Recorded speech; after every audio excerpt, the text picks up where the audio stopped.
Hola, ¿cómo están? A continuación vamos a ver las características del ritmo sinusal. Les recuerdo mi nombre, Noé Sánchez Cisneros, del Instituto Nacional de Cardiología.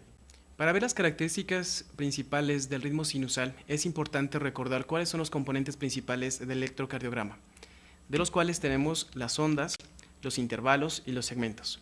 Para recordar rápidamente cuáles son cada uno de ellos, tenemos que las ondas más representativas del electrocardiograma son la onda P, el complejo QRS y la onda T, cada una con características y funciones básicas dentro de la fisiología cardiovascular.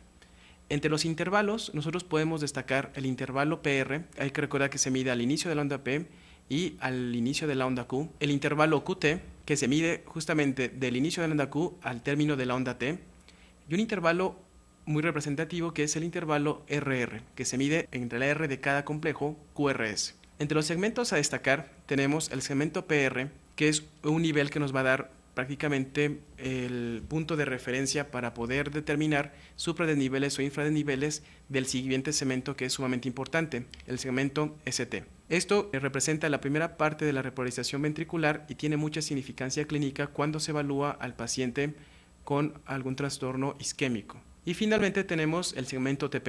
El segmento TP es una parte donde no hay actividad eléctrica del corazón y justamente se mide el término de la onda T y el inicio de la onda P. Es importante, a su vez, que nosotros recordemos cuáles son las medidas de cada una de estas ondas, segmentos e intervalos, de tal manera que recomiendo que copien ese cuadrito literalmente.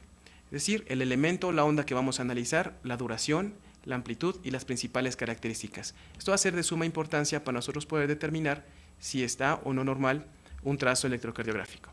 La primera característica del ritmo sinusal es que debe ser regular. Para esto tenemos que ver que entre cada intervalo RR tenga la misma distancia. Un intervalo RR se mide justamente entre la R de un QRS y la R del otro, de tal manera que debe ser exactamente la misma medida entre cada uno de estos latidos. En este primer trazo podemos observar pues una frecuencia baja, pero que finalmente están regulares cada uno de estos RRs. Este otro trazo con una frecuencia un poco más elevada, pero observen cómo es exactamente la misma distancia entre RR de cada uno de estos complejos. La segunda característica del ritmo sinusal es que la frecuencia cardíaca será de acuerdo al grupo de edad del paciente.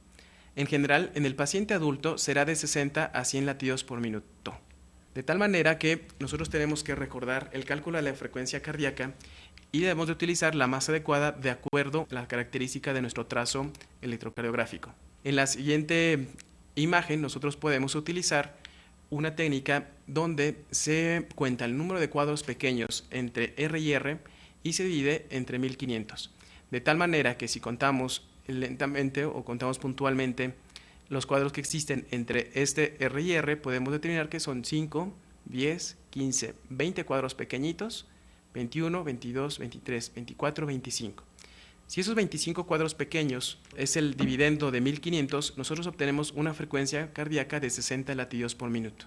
Como podrán observar, el límite inferior para un paciente adulto. En la siguiente imagen, nosotros podemos ver que los R están un poco más cerca uno de otros. Pero aquí podemos utilizar una técnica para el cálculo de la frecuencia cardíaca que se conoce como la técnica de triplicado. Y lo que hay que recordar de esta técnica es de que se tiene que identificar de todos los QRS un QRS que caiga en una línea gruesa, por ejemplo, este que tenemos. De tal manera que será nuestro punto de referencia y nuestra siguiente línea gruesa equivale a 300 latidos por minuto.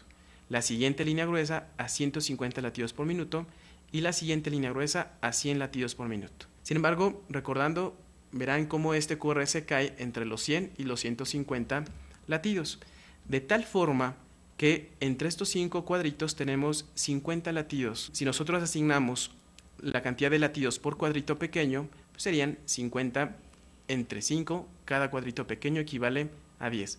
De tal manera que si yo me guío de por acá de 100, van a ser 110, 120 latidos por minuto. En esta diapositiva les muestro un cuadro donde se concentran principalmente los grupos de edad y la frecuencia que se espera en pacientes cuando está despierto, en un promedio y cuando está dormido. muy importante nosotros contextualizar qué tipo de paciente tenemos para saber cuáles son los rangos de frecuencia cardíaca adecuada.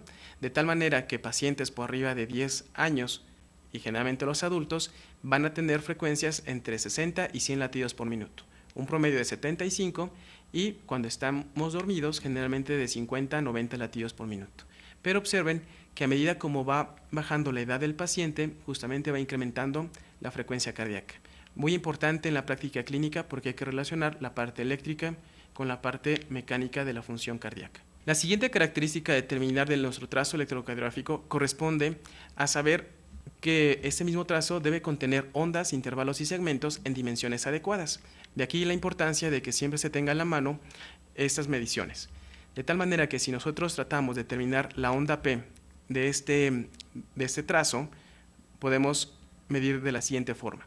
Se mide del inicio de la curva hasta el final, de tal manera que si cuantificamos de manera puntual, utilizamos esta. Tenemos 1, 2 cuadritos. Recordando en la parte del papel electrocardiográfico las características, cada cuadrito pequeño equivale a 0.04 segundos. De tal manera que tenemos que hacer un poco de cuentas. Observen acá, vamos a tomar esta onda P y vamos a ver cómo mide 1, 2 cuadritos. 2 por 0.04, la P corresponde a 0.08 segundos, característica adecuada de acuerdo a la tabla que nosotros tenemos. Ahora bien, tenemos que medir la duración del complejo QRS. Para ello también se necesita leer cuántos cuadros o determinar cuántos cuadros queda embebido el QRS. Observemos este cuarto complejo y veamos acá, es 1, 2 cuadritos. 2 por 0.04 nos da 0.08 segundos, de tal forma que queda dentro de los parámetros indicados para hacer un complejo QRS de duración normal. Y el último punto importante es determinar el intervalo PR. El intervalo PR en algunos pacientes determina si hay un bloqueo en la conducción auriculoventricular. El intervalo PR hay que recordar que se mide del inicio de la onda P al inicio de la onda Q. Tomemos este tercer complejo y vamos que inicia por acá y tenemos 1, 2, 3, 4 cuadritos entre el inicio de la P y el inicio de la Q. Si multiplico esos 4 cuadros por 0.04, el PR de este trazo es de 0.16 segundos, de tal forma que también entra dentro de los rangos habituales de este intervalo. Concluyendo, el ritmo sinusal debe tener 3 características: ser regular, es decir, que entre R y R sea la misma distancia; presentar una frecuencia cardíaca adecuada al grupo de edad que estamos manejando; y tener todas las ondas y segmentos en dimensiones normales. Muchas gracias.